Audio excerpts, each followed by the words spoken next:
this.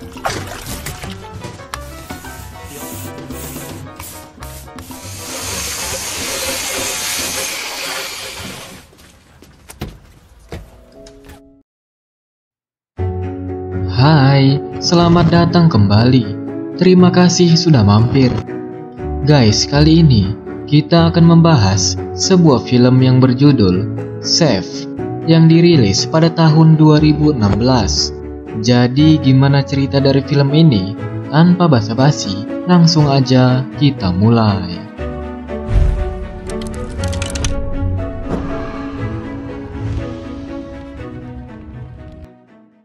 Film dimulai dengan diperlihatkan seseorang bernama Carl Casper.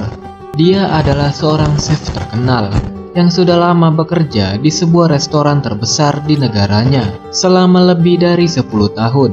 Gak ada yang gak mengenal dirinya karena masakannya yang sangat enak.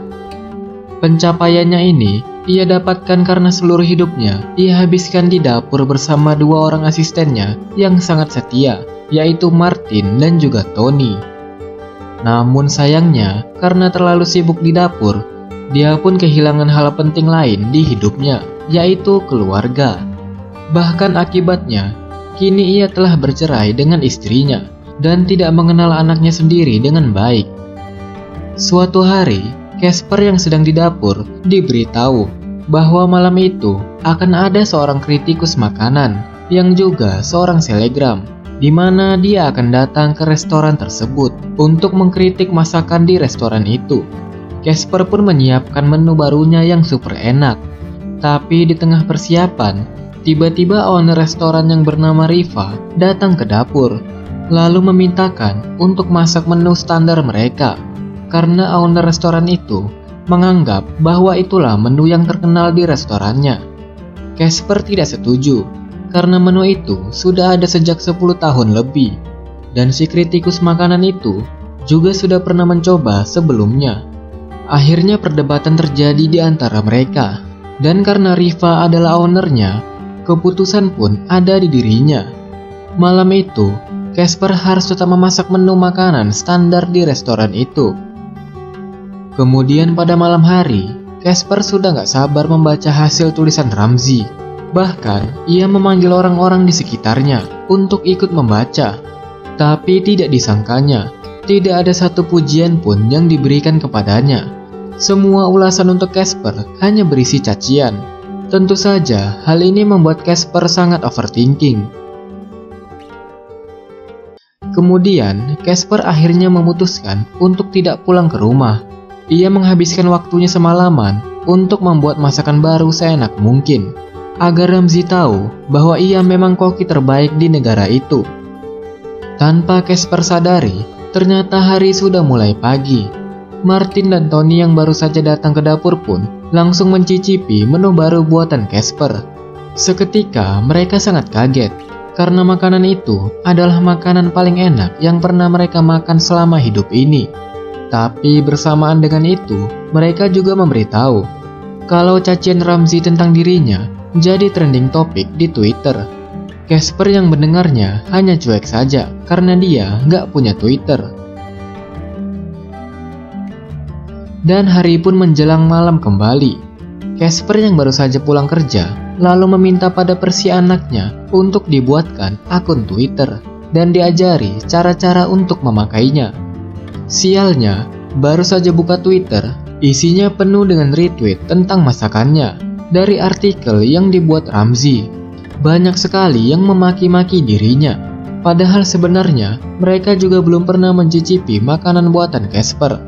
Casper yang mulai tersulut emosinya itu langsung menantang Ramsay untuk datang lagi ke restorannya dan bakal memasakkan makanan paling enak buatannya.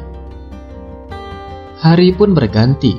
Casper mendapatkan info restoran jadi sangat penuh, bahkan booking meja sudah sold out dalam sekejap.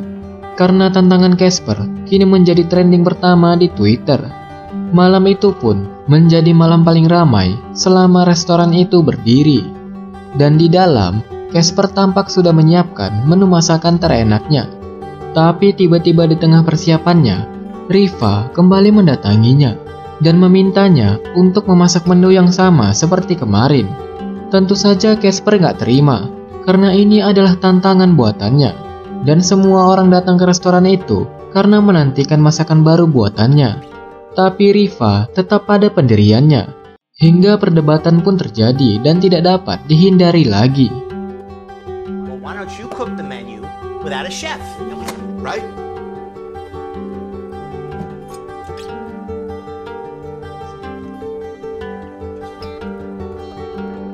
Sementara itu di meja restoran, Ramzi sudah siap untuk mencicipi masakan terbaru buatan Casper. Tapi yang datang gak sesuai harapannya. Ia kembali mendapati menu yang sama seperti kemarin. Bahkan ia tak melihat sosok Casper berada di dapur. Dan tanpa pikir panjang, ia pun langsung nge-tweet kalau Casper adalah seorang pengecut yang takut bertanding dengannya. Dan Casper yang baru saja tiba di rumah membaca tweet tersebut. Seketika itu, emosi Casper pun memuncak, dan ia pun langsung bergegas kembali ke restoran. Di sana, ia meluapkan segala emosinya, sehingga membuat kekacauan di restoran itu, dan gak sedikit orang yang merekam peristiwa tersebut. Don't laugh. You know how hard I work for this shit? Shit to make you just make shit up like shit was molten. Hari-hari terus berganti. Video kekacauan yang dibuat Casper masih viral. Hingga saat itu, nama baik Casper pun jadi hancur.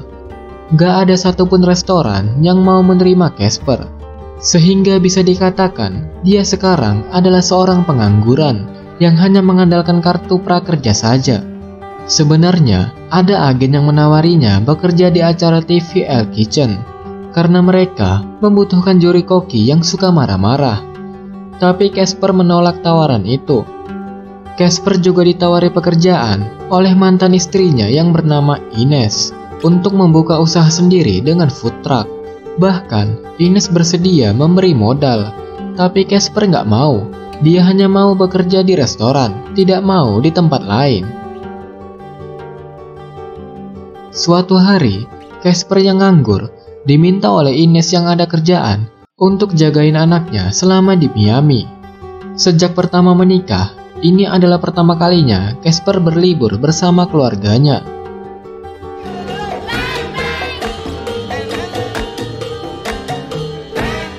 So make sure when you go upstairs that everything is pressed. Order him something. You think a little young for that?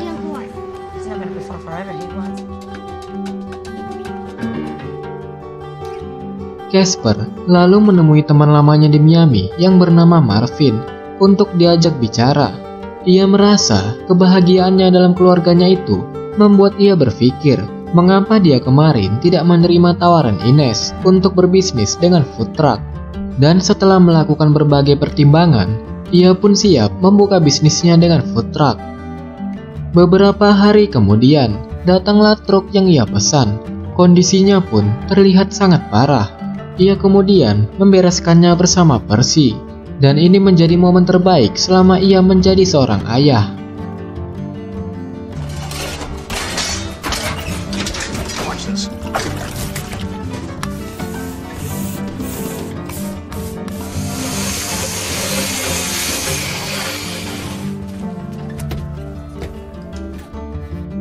Casper yang hampir selesai berberes-beres, baru menyadari suatu hal.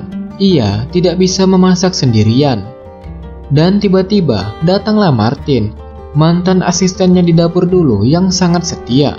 Ia pun meminta bergabung ke food truck milik Casper, karena ia sudah muak bekerja di restoran milik Riva.